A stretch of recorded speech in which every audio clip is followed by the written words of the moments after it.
ನೀವು ಟ್ರೋಲ್ಗಳಿಗಂತೂ ತಲೆ ಕೆಡ್ಸ್ಕೊಳ್ಳೋದ ನಂಗೆ ಗೊತ್ತು. ಆದ್ರೆ ಒಂದ್ ಟ್ರೋಲ್ ಆಗ್ತಾ ಇತ್ತು. ಈಗ ಡಿವೋರ್ಸ್ ಆದವರು, ಆಮೇಲೆ ಧ್ರುವಂತು ಇವರೆಲ್ಲ ಜೊತೆಗೆ ಸೇರ್ಕೊಂಡು ನೋಡಿ ಏನೋ ಸ್ಕೆಚ್ ಫ್ರೆಂಡ್ಶಿಪ್ ಈ ತರದ್ದೆಲ್ಲ ಒಂದು ಟ್ರೋಲ್ ಈ ಕಡೆ ಬರ್ತಾ ಇತ್ತು. ನೀವು 3 ಜನ ಫ್ರೆಂಡ್ಶಿಪ್ ಮಾಡಿದಾಗ, ನೀವು ಧ್ರುವಂತು ಮತ್ತೆ ಕೂತ್ಕೊಂಡು ಮಾತಾಡ್ತಾ ಇದ್ದಾಗ ಫ್ರೆಂಡ್ಶಿಪ್, ಅಥವಾ ಒಂದ್ ಮನೆ ಇದ್ದಾಗ ಆಬ್ವಿಯಸ್ಲಿ ಅದು ಒಂದು ಒಳ್ಳೆ ಟ್ರ್ಯಾಕ್ ಅಲ್ಲಿ ಹೋಗ್ತಾ ಇರುತ್ತೆ ಅನ್ನೋ ಮಾತುಕತೆ.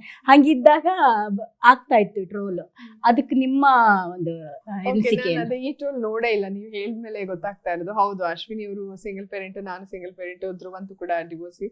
ಅದೇ ಈ ತರದ್ದು ಒಂದು ಆಂಗಲ್ ಅಲ್ಲಿ ಜನ ನೋಡ್ತಾರೆ ಅಂತ ನೀವು ಹೇಳಿದ್ಮೇಲೆ ನನಗೆ ಗೊತ್ತಾಗ್ತಾ ಇದೆ. ಬೇರೆ ಬೇರೆ ಸ್ವಲ್ಪ ಟ್ರೋಲ್ಸ್ ಎಲ್ಲ ನೋಡಿದೆ, ಇದನ್ನ ನಾನು ನೋಡಿಲ್ಲ. ಅದೆಲ್ಲ ನೋಡಿ ಯಾವ್ದೂನು ನಾವು ಮಾಡಕ್ ಹೋಗಲ್ಲ, ಎಲ್ಲ ಅದು ನ್ಯಾಚುರಲ್ ಆಗಿ ಆಗೋದು.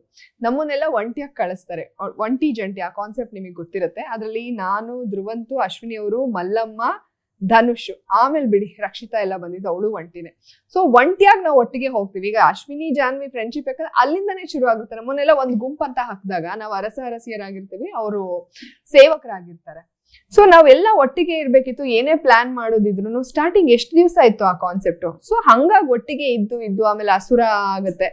ಅಲ್ಲಿ ನಾವು ಟೈಮ್ ಸ್ಪೆಂಡ್ ಮಾಡೋದಕ್ಕೆ ನಮ್ಗದು ಒಂಥರ ಬಿಗ್ ಬಾಸ್ ಒಂದ್ ರೀತಿ ವೇದಿಕೆ ಆಗುತ್ತೆ ಎಲ್ರಿಗೂ ಅಷ್ಟೇ. ಯಾರೀಗ ಇವ್ರ ಜಂಟಿಗಳು ಯಾರ್ಯಾರು ಒಟ್ಟಿಗೆ ಹೋಗ್ಬೇಕು ಅನ್ನೋದು ಅದು ಪ್ಲಾನ್ ಇರಲ್ಲ.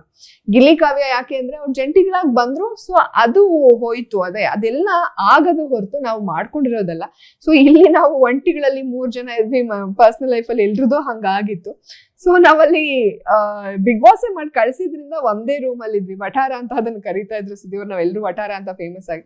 ಸೊ ನಾವು ವಠಾರದವರೆಲ್ಲ ಒಟ್ಟಾಗಿದ್ವಿ ಹೊರತು ಅದನ್ನ ಮಾಡಿರೋದು ಬಿಗ್ ಬಾಸ್ ಹೊರತು ನಾವು ಮಾಡ್ಕೊಂಡಿಲ್ಲ. ಮೋಸ್ಟ್ಲಿ ನಾವು ಜಂಟಿಯಾಗಿ ಹೋಗಿದ್ರೆ ಏನೋ ಅಲ್ಲಿ ಯಾರು ಇರ್ತಿದ್ರು ಅವ್ರ ಜೊತೆ ಕ್ಲೋಸ್ ಆಗ್ತಾ ಇದ್ವೋ ಏನೋ.